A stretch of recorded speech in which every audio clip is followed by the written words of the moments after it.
It all started with that damned notification. My name is Mark. I live in a small town in Massachusetts and work as a creative director for a major ad agency in Boston. It was a Thursday in late November. The temperature had plummeted, coating the asphalt in a thin, nearly invisible glaze. In America, we call it black ice. You don't know it's there until the steering wheel turns into a useless piece of plastic in your hands. I left the office at 9:30 p.m., exhausted.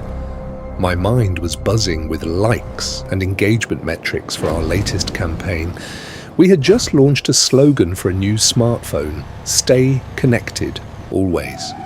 A bitter irony, looking back. I climbed into my car, a high-end German sedan with top-tier safety ratings. Inside that cabin, I felt invincible, like I was in a tank. I cranked the heater, started my favorite podcast, and hit the road. The highway was empty, so I pushed the speed. Then the screen lit up. A message from my wife, Jessica. "Mark, don't forget the milk on your way home, and please hurry, the kids are waiting for you." I reached for the phone to reply. In that moment, I was unknowingly signing my own death warrant. Interstate highways at night are deceptive. I looked down. My thumb hovered over the OK button. It takes 2 seconds to send a reply, the time it takes to blink a few times. But at 65 miles per hour, those 2 seconds mean traveling nearly 200 feet completely blind. Suddenly, I felt a strange hollowness under the tires. It felt like the car wasn't on the road, but gliding on oil. I snapped my eyes up and saw the shimmering glare of black ice reflecting my headlights. Directly in front of me were the glowing red brake lights of a stationary semi-truck. The brain works strangely in a crisis. Time dilates. I slammed the brakes, but the rhythmic grinding of the ABS was just a mechanical confession of helplessness. The car slid across the ice like a hockey puck. Then came the roar, the scream of metal crushing metal, the crystalline explosion of 1,000 glass shards. Then darkness. I don't know how long I was out. When I woke, there was a sepulchral silence, broken only by the ticking of the cooling engine and the distant howl of the wind. At first, I felt nothing. Then came the pain. It wasn't just an ache, it felt like a wild animal devouring my body. The air was thick with the smell of gasoline and hot antifreeze. I tried to open my eyes. My left eye was clouded with blood, but with the right, I could see the mangled steering wheel and the failed airbag just inches from my face. "Help," I croaked. No sound. My throat was dry, clogged with the copper taste of blood. My car had wedged itself under the back of the truck. The roof was flattened. I was pinned. I couldn't feel my legs, but the worst part, it wasn't the darkness. It was that my phone was still alive. It had fallen into the footwell, but its blue light illuminated the wreckage like a ghostly beacon. Another notification popped up, then another. "Mark, where are you? Why aren't you answering?" I realized then that I might die here, and it would be a slow, terrifying exit. An hour passed, maybe more.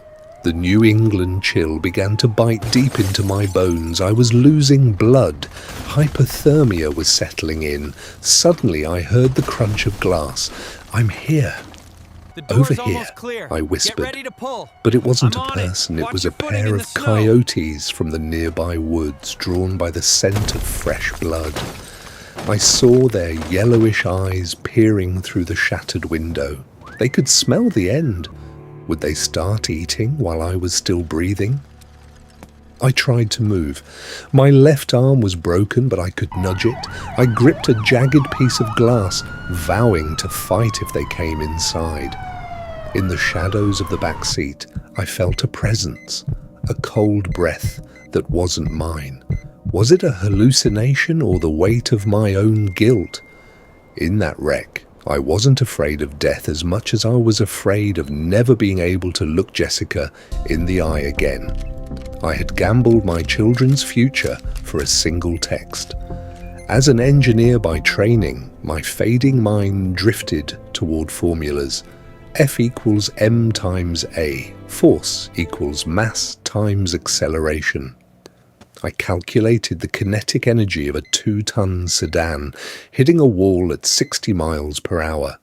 The numbers were staggering. The human body was never designed for such violence.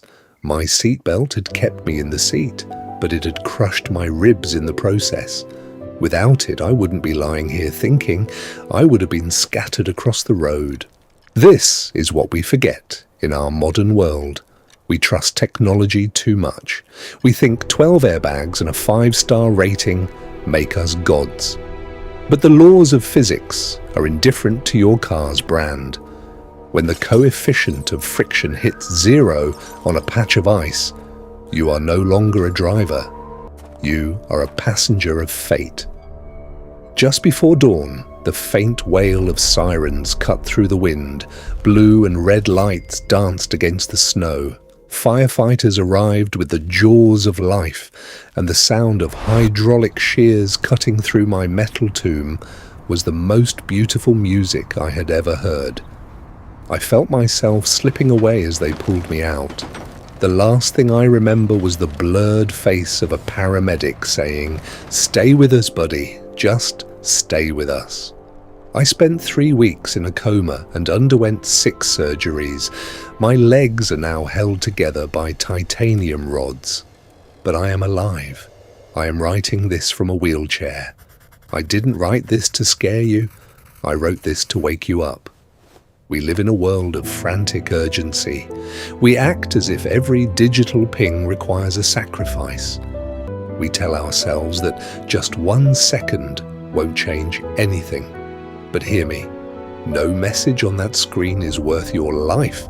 No like can replace you at your dinner table. Nature is unforgiving. Safety is a culture, not a feature. Wearing your belt and putting the phone away aren't rules. They are the only thin line between life and a body bag. That night, trapped in a cage of twisted steel, I saw myself clearly for the first time. When you are behind the wheel, just be the driver. The world can wait. Don't trade your existence for a blue light and a piece of glass. Your family doesn't care if you brought the milk. They only care that you walked through the door.